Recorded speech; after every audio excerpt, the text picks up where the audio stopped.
Монгол Улсын хэмжээнд 2016 оноос эхлэн боловсролын чанарын шинжилэл хөтөлбөр хэрэгжиж байна. Хөтөлбөрийн хүрээнд боловсролын багш нарын мэрэгжлийг дэвшлүүлэх, удирдах ажилтнуудыг чадваржуулах, сургуулийн тэтгэлгүүд болон боловсролын удирдлага менежментийг чадваржуулах зэрэг үйл ажиллагаа гүн шаттайгаар хэрэгжүүлж байгаамаа.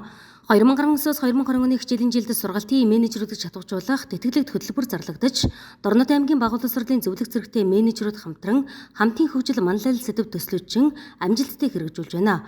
Энэ удаа сургалтын менежерүүдийн туршлагыг түгээн дэлгэрүүлж, харилцан дуршлах солилцсон, бүтээлч арга барил шин санаагаа хуваалцах 2 өдрийн арга хэмжээг зохион байгуулж байна.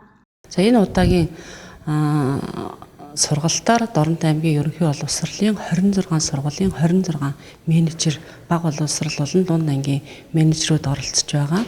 За энэ удаагийн сургалтаар бид нар хүүхдийг онцлох ер нь ямар аргууд байгаа юм бэ? Сэтгэл судлалаад сургууны судалгааг ер нь хэрхэн яаж авах вэ? Үр дүнгийн хэрхэн яаж дүгнэх гэдэг арга аргачлалыг сургалтын менежерээрээ дамжуулаад багш нартай хүргэнэ. За багш нар маань яг хүүхдтэй ажиллаж байгаа багш нар маань энэ судалгааг яаж авах вэ? Ямар үр дүнтэй ажиллах вэ? Эцсийн бүлгэд бид нар хүүхдийг зөв төлөвшөлтэй, зөв хүмүүжлтэй сургуулийн орчинд болоод ангидаа гэртээ зөв төлөвшөлтэй хүүхдийг л бэлдэх зорилготой энэ сургалтыг бол захиалгаар авч байна.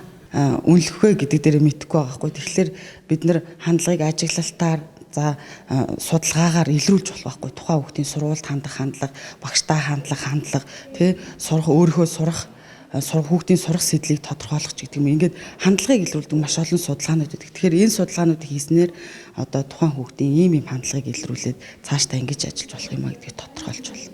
Тухайн хүүхдийг одоо тогтмол хүнтэй зөв зохистой ингээд мэдлэх те бусдыгаа хүндлэх чадварыг нь одоо ажиглалтаар судалчаад тэгээд тодорхой хэмжээний одоо нөгөө төлөвлөгөө боловсруулах шүү дээ, үр дүнгээ гаргаад төлөвлөгөөгөө боловсруулад тэгээд тухайн хүүхдэд одоо жишээлбэл хүүхэд багштайгаа төрүүлж мэдлэхгүй орж ирэхдээ чимээгүй эсвэл мэдлэгээ мартчихдаг ч юм уу ийм байгаа тохиолдолд багш өөрөө төрүүлж мэдлээдээвэл тухайн хүүхдэд тухайн хандлага нь өөрөө суурьшиж байгаа байхгүй.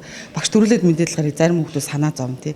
Тэгээд өглөө болгон багш төрүүлж мэдлээд болохоор нөгөө хүүхдэд дадал хэвшил болж өгнө. Тэгэхээр 7 хоногийн дараа ч юм уу магадгүй 14 хоногийн дараа багш төрүүлээл мэдлээдэл нөгөө хүүхэд магадгүй мэдлдэг болчих байхгүй.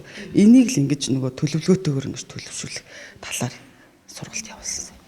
За тийм ер нь бол одоо мэдээж одоо дэлхийн нийтээр ер нь одоо хүн бол төлөвшөж хандлага нь өөр байж ээж одоо тэр мэдлэг эзэмших үйл явц энэ бол бас чиг өөр нь өөрөө өөр байх болно гэсэн ийм байр суурьнаас ханддаг болсон. Энэ утгаараа ч гэсэн ер нь бол одоо манай боловсролын салбар шинжилэл хийгдэж иргэний ёс зүйн боловсрол гэдэг бүр тусгай хичээл хүртэл орж ирдэг болсон. За тэгэхээр суралцагчийн төлөвшил хандлагын асуудал дээр бол зөвхөн ганц одоо багш биш, багш сурагчид одоо тий эцэг эхчүүдийн хамтын ажиллагаа одоо бас хамтын ажиллагааны үр дүнд бол одоо энэ төлөвшил хандлагын асуудал бол шийдэгдэх ёстой. Тийм утгаараа одоо энэ өнөөдрийн зааж байгаа сургалтнаас сурагчаа би хэн гэдэг сурагч вэ гэдгийг таньж мэдээд судлаад энэ судалгааныхаа үр дүнг эцэг эхтэнд хүргээд за тэгээд одоо тэр төлөвшил хандлагынхаа чиг хандлагыг хамтдаа нэг зорилготой болгох юм бол хүүхдийн төлөвшил хандлага дээр одоо бас шинжилэл хийж болох юм байна гэдэг ийм ойлголтыг л авчихна да.